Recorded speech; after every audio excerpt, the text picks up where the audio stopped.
Good day sa inyo mga kapatid. For this video ay meron tayong isang Wi-Fi setup dito na kung saan ay ang gagamitin natin ang bagong tenda AC1200 na may model na tenda AC6. Dahil itong tenda router nito ay meron na siyang built-in VLAN para sa piso Wi-Fi. So ano nga ba yung built-in VLAN? So yung VLAN o Virtual Local Area Network is virtualized connection that connects multiple devices and network nodes from different LANs into one logical network. So ibig sabihin, we can use this router as personal use. At the same time, we can use the other ports for businesses use gaya na lamang ng piso Wi-Fi. At this video, tuturuan ko kayo paano nga may set up ang ating VLAN features ng Tenda AC6 patungo dito sa ating VLAN built na piso Wi-Fi. So stay tuned lang at manood lang kayo. Simulan natin yan. Let's do this.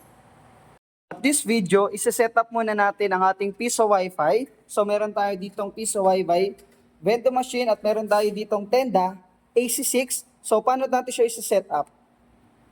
So dito sa likod, nandito yung kanyang power. And then nandito ang kanyang one port. So from this mesh, so ito yung magsiserve as ISP natin or Internet Service Provider, yung wireless mesh natin, patungo dito sa ating router. Then from router, sa kanyang third port, ito yung nagsisilbing kanyang built-in VLAN. So ito, from this port going to our piso Wi-Fi para magkaroon tayo ng internet once na connect tayo sa ating piso Wi-Fi. So tara i-configure na natin kung paano i-set up yung ganitong klaseng setup sa piso Wi-Fi business. So let's do this. First of all, kailangan muna natin kumonek sa ating tenda AC6. So, hanapin muna natin yung kanyang pangalan sa kanyang SSID. So, yan. At pumunta tayo sa ating default 192.168. Then, piliin natin yung dynamic IP address. Then, iset up natin ang ating Wi-Fi name into tenda AC6 para madaling tandaan. Then, lagyan na rin natin siya ng ating Wi-Fi password. So, yan. Nilagyan ko siya ng admin123. Then, activated na. So, pagkatapos niyan, madi-disconnect tayo. So, kailangan ulit nating mag-connect dahil na-configure na natin or na-setup na natin ang ating Tenda AC6. So, off and on natin. Then, search natin yung nilagay nating Tenda AC6. Ayan. Then, input natin yung ating password dito sa ating Tenda AC6. So, yan. Connecting na tayo. Then, after that, pupunta tayo sa ating website. So, yan. Pupunta tayo sa ating dashboard, then isa-set up natin siya para sa ating VLAN. So, nandito yung VLAN niya, makita natin sa dashboard, naka VLAN 22, so pwede natin in-on and off. After nyan, so in-on ko siya, then pupunta tayo sa wireless settings natin. Then, pupunta tayo sa BIP. So, dyan papasok yung mga gustong kumunik sa ating piso Wi-Fi. So, lalagyan natin siya ng Tenda AC6 piso Wi-Fi 2.4 GHz dahil nga dual band ang ating router na to. So, Tenda AC6 piso Wi-Fi 5 GHz. Then after that, i-okay lang natin yan.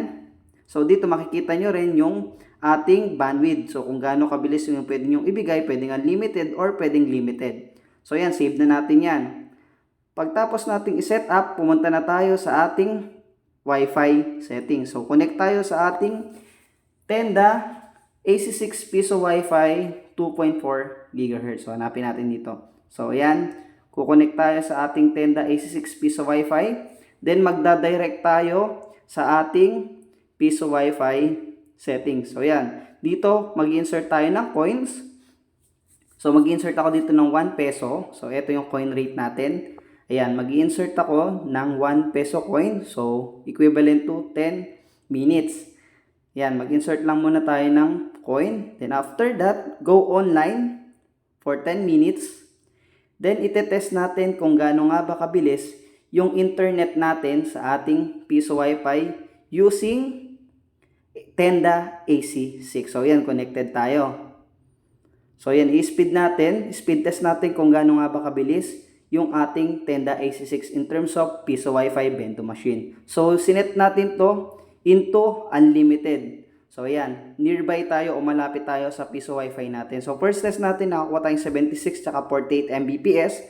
Sa ating second test, tingnan natin kung stable ba ang makukuha natin. So, nakakuha tayo ng 74 Mbps at saka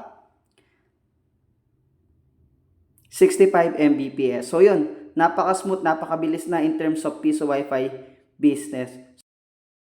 So yun guys, natapos na tayong mag-setup ng ating Piso Wi-Fi using the Tenda AC6 na may built-in VLAN. So ito ay bago lamang po.